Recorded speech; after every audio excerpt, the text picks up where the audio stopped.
después fueron campo afuera, porque las palabras pesan. Con esas cosas empiezan a vaciarnos la cesera.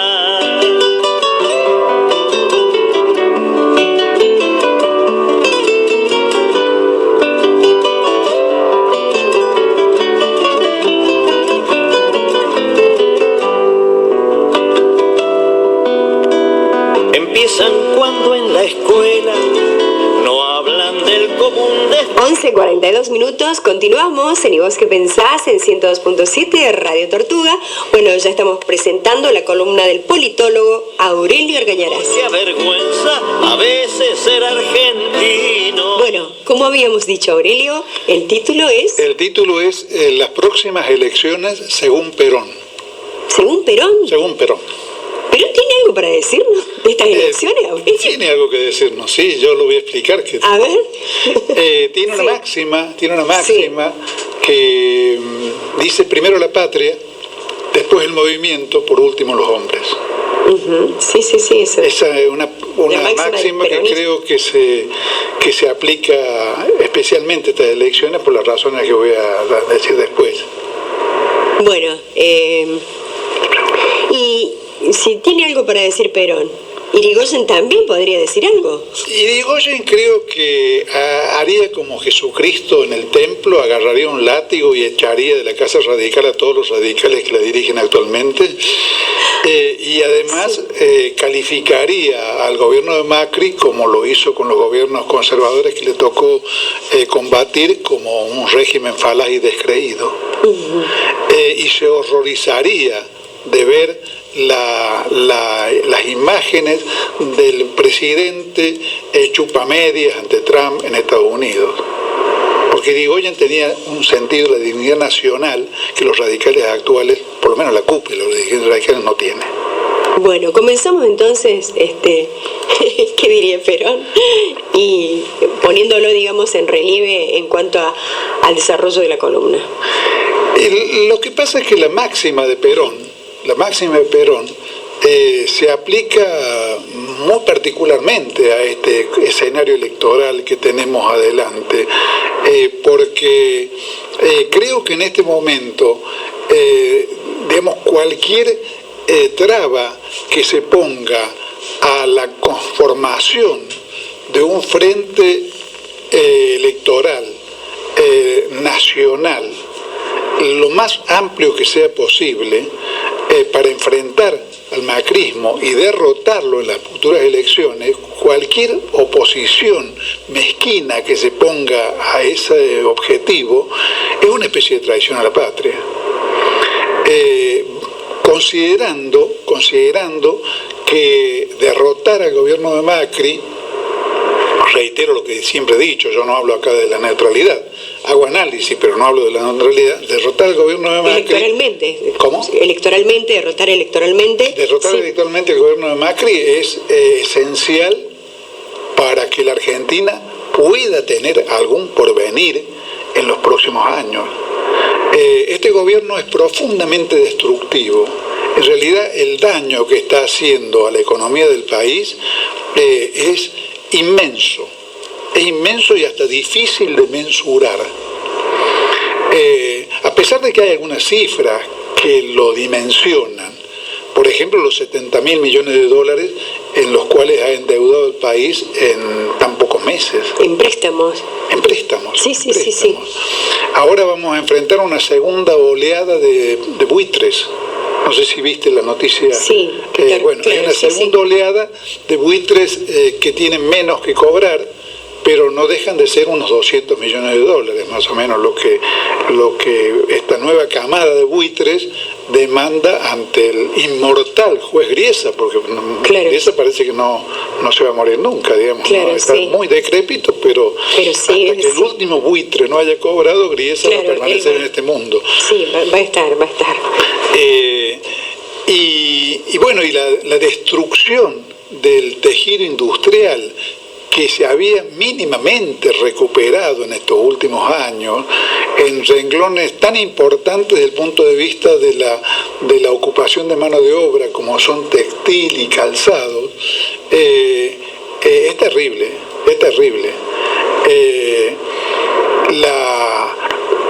La fuga de divisas es terrible, a pesar de que, digamos, de que el macrismo pretende exhibir como una especie de repatriación de capitales el tema famoso del blanqueo, pero en realidad de esa deuda que está en el orden de los 75.000 millones de dólares, hay cálculos muy claros, no son cálculos hechos por el kirchnerismo, de que el 40% por lo menos ha financiado la fuga de divisas.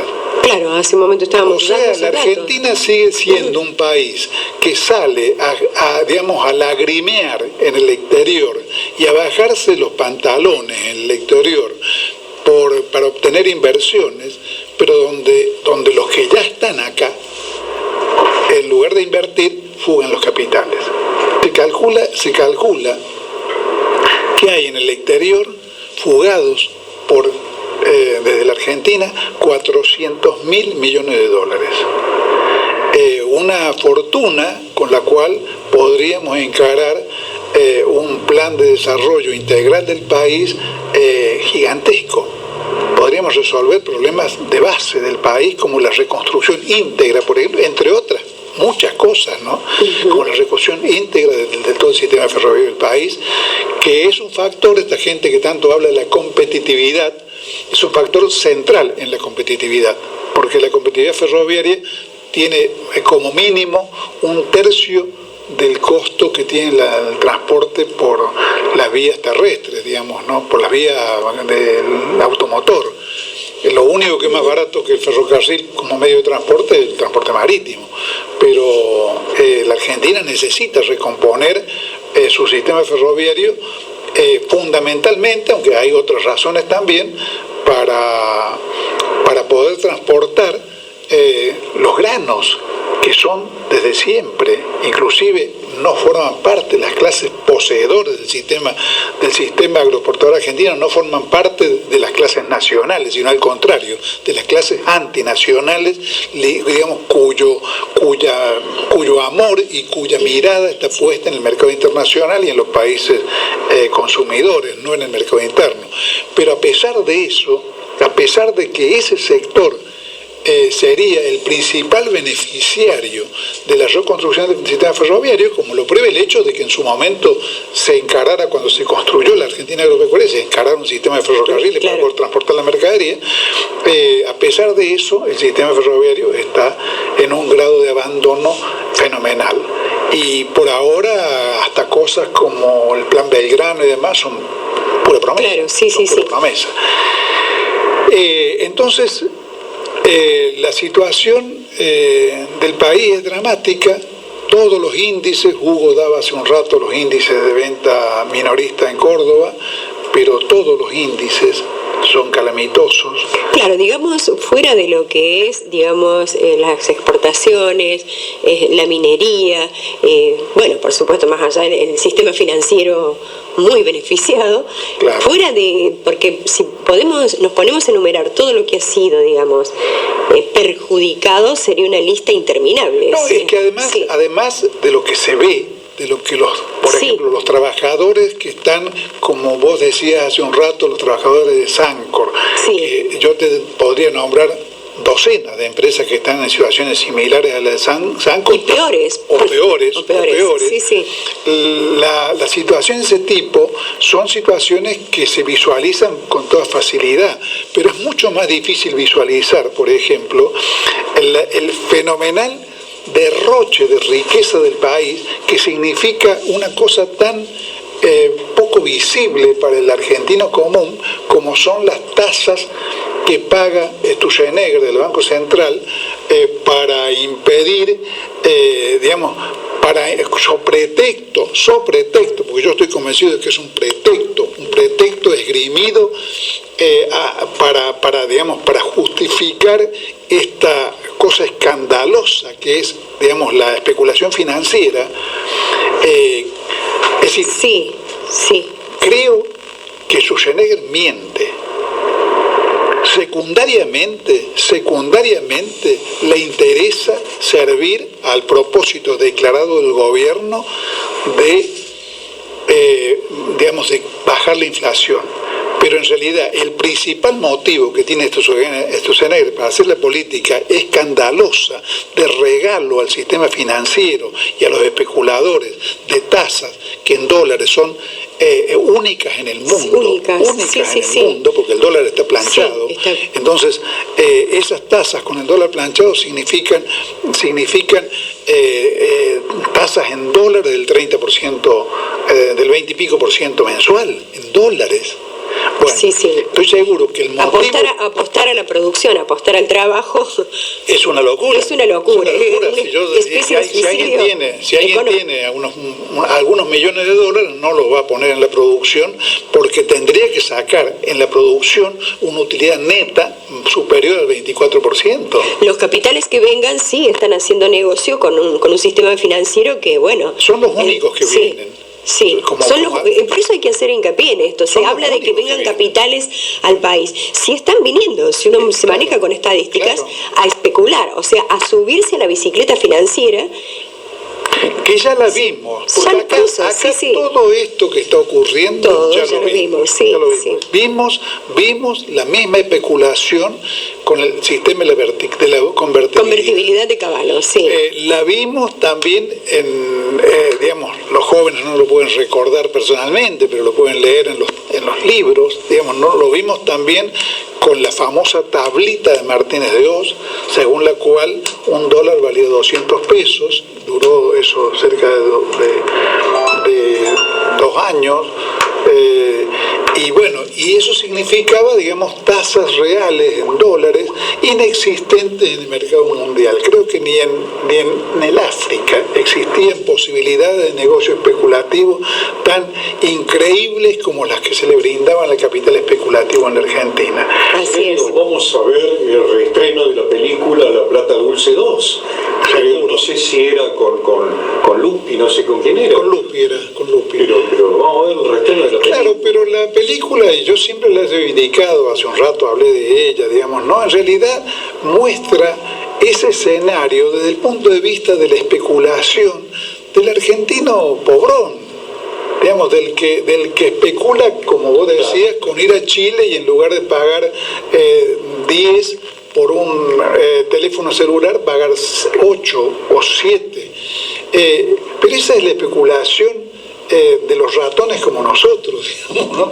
Acá no estamos hablando de los ratones, estamos hablando de miles de millones de dólares, de centenares de miles de millones de dólares que entran a hacer este tipo de negocio especulativo y se llevan con pala, como se dice en el argot popular, digamos, cifras fenomenales, claro, sin dejarle al país absolutamente nada. Sí. Absolutamente nada. Hay un decreto salido ya del ámbito económico, muy técnico, que a los capitales golondrinas tenían una obligación de sostener, no sé cómo, en alguna caja, en algún depósito, determinado número de días, 30 días, algo así. Claro. Eso se ha reducido a un día. Vale decir, cuestiones de transferencias velocísimas de dinero, que ahora se ha reducido a un día. Vale decir, juntarse con un montón de guita, con millones de dólares, y fugarlos en 24 horas. Pero a lo que yo voy, Hugo, es a que los efectos que tiene eso, como los efectos que tiene la contracción de una deuda fabulosa, como los 75.000 millones de dólares pedidos por Macri en lo que lleva de gobierno, los efectos no se ven de inmediato. No se ve de inmediato, claro, como se ve de inmediato el efecto de un comercio o de una fábrica que cierra. No, claro, por supuesto que no. Como se ve de inmediato el efecto estadístico de que las ventas bajen un porcentaje del 6%. Como se ve de inmediato que inclusive cuando por ahí se festeja un brote verde, como ocurrió con el tema de los autos, ahora bajen el mes pasado en las ventas el 12, creo que el 12 o el 13%. Todos los índices muestran la ausencia de los famosos brotes verdes y cómo se va degradando día a día la economía argentina. Tenemos tenemos, Aurelio, una pregunta, a ver, que nos envían para que te la traslademos a vos. Marcos nos dice: Oli, ¿vos qué pensás?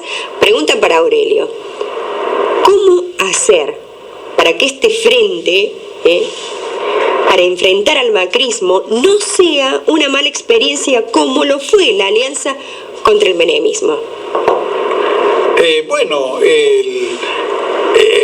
Digamos, en primer lugar, derrotemos a Macri. Digamos, claro.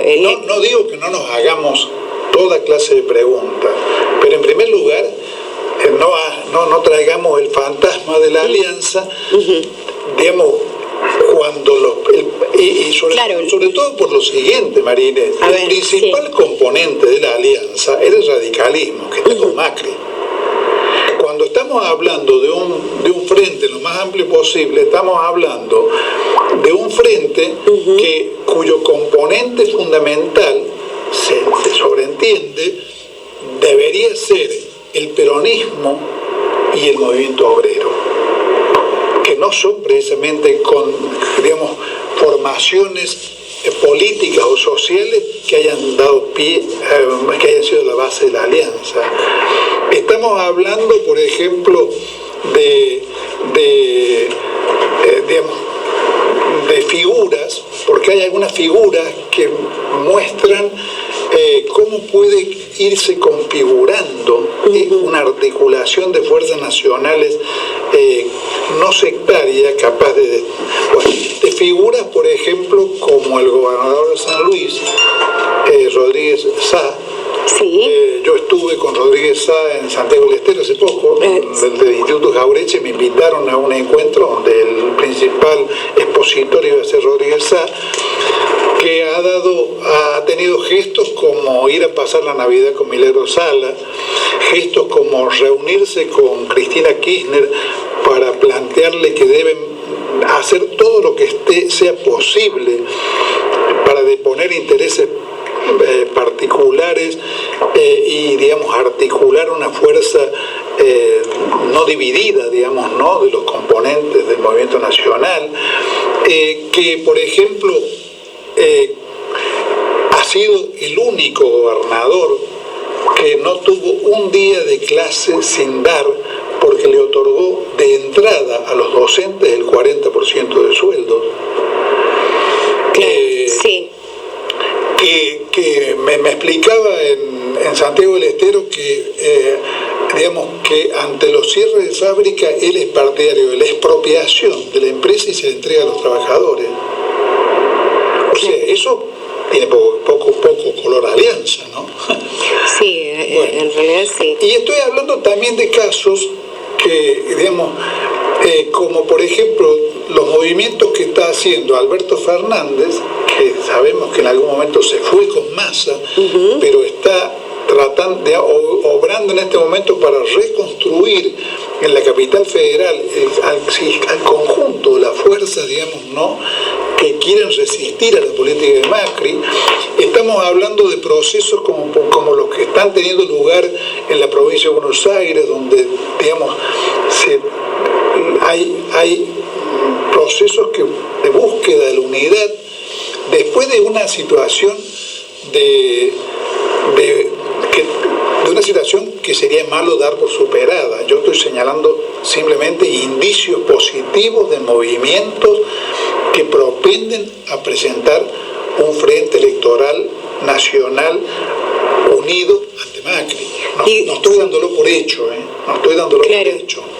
Digamos que se dividiría, políticamente hablando, el país estaría dividido, corregime, es una pregunta, por un lado el kirchnerismo, por el otro lado el antikirchnerismo, que vendría a ser Cambiemos, y hay en el medio un... No es así como se... Claro, yo te pregunto porque, justamente... Afortunadamente no se está configurando de esa manera, porque lo que más querría Macri es tener un frente electoral kirchnerista, un frente electoral peronista, no kirchnerista. Ahí estamos, Aurelio, por eso es la pregunta, ¿no? Sí. Convengamos que toda la política de Cambiemos ha estado basada en dividir en el antikirchnerismo, en la gestión anterior, toda su política fue así, ¿no? Así es. Y le ha salido bien. Bueno, ahora, ¿en qué escenario estaríamos? Porque estamos hablando que si en un momento dado se conformó digamos, el antikirchnerismo, el kirchnerismo, y tendríamos un tercer sector que sería el de centro, que bueno, o es un poco indiferente o no está decidido todavía. Si se vuelve, Cambiemos a, en cierta manera, poder, que siga este escenario político, ¿cómo se sale de ahí?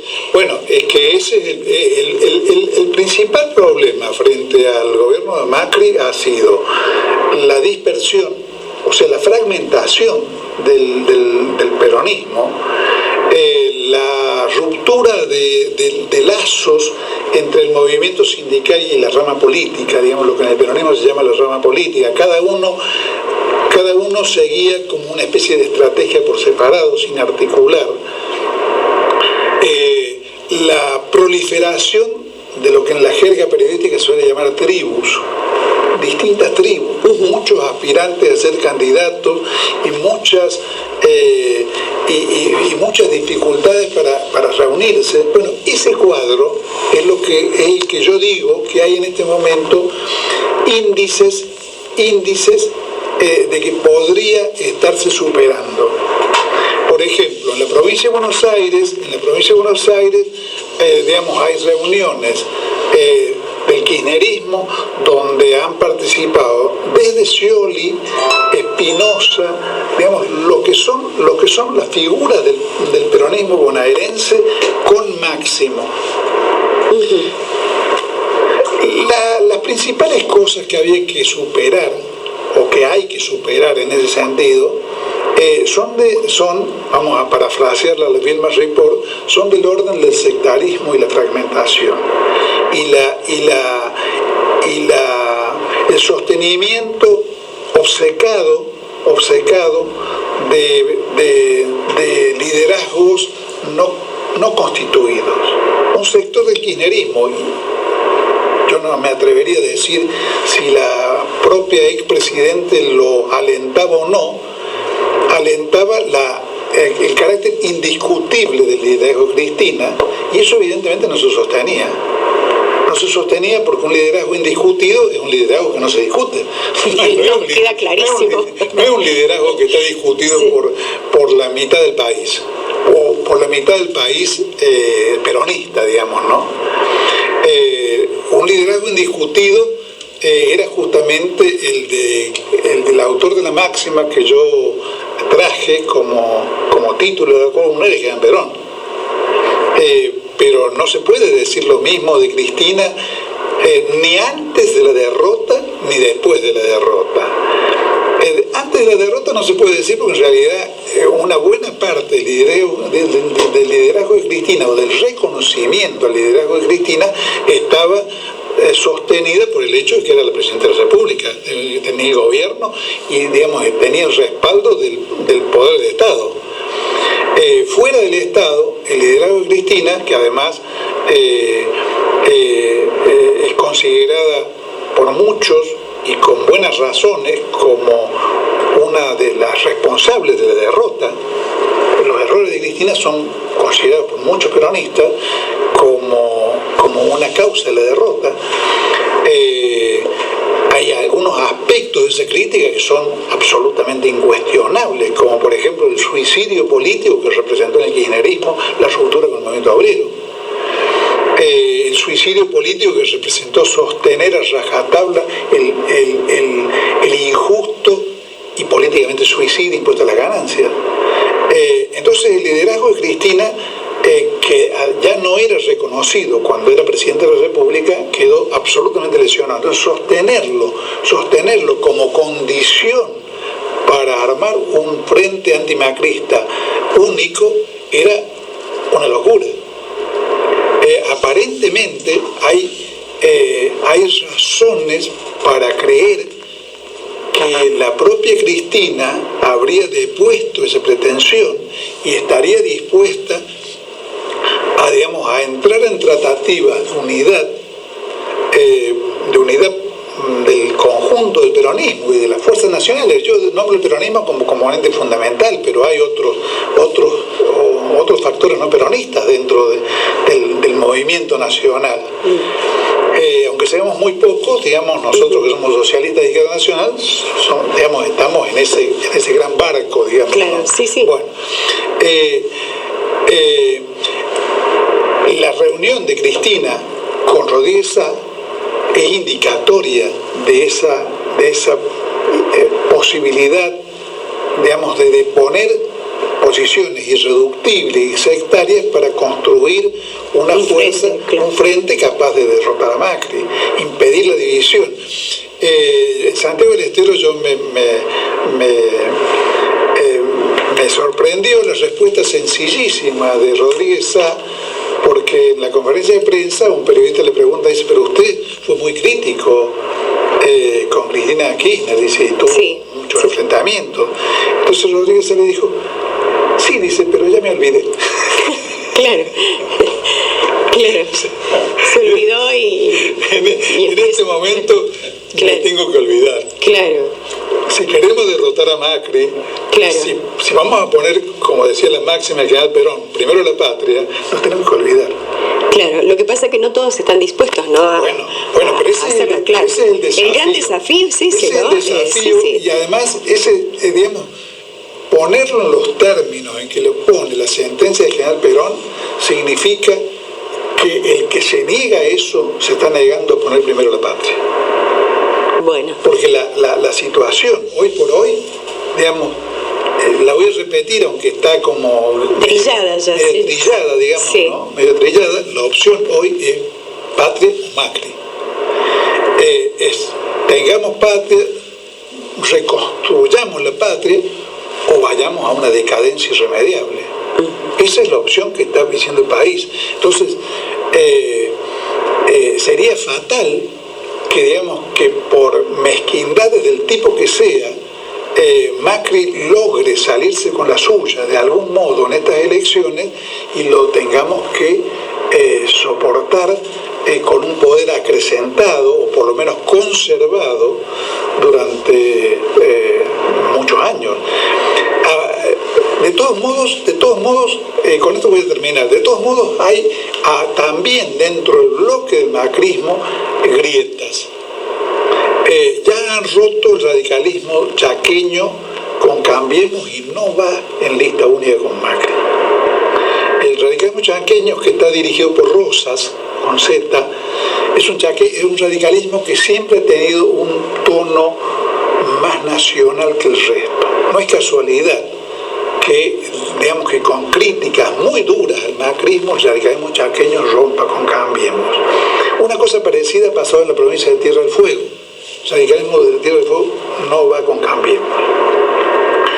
Y además, a eso está colaborando el propio presidente y el PRO con actitudes que también pueden ser, ya que recordamos los errores suicidas de Cristina, también pueden ser políticamente suicidas, como pretender imponerle al radicalismo de Córdoba, y no es que lo esté defendiendo el radicalismo de Córdoba. No, para nada, pero sí, pretender imponerle la primacía de Baldassi en la lista. Sí, sobre Mestre, digamos, claro, o sobre quién desconociendo la representatividad territorial del radicalismo en Córdoba. O sea, el basureo oligárquico a que somete Macri y los niños bien del PRO, aún a sus propios aliados, es propio de una clase que se cree la dueña del país, pero le puede resultar fatal.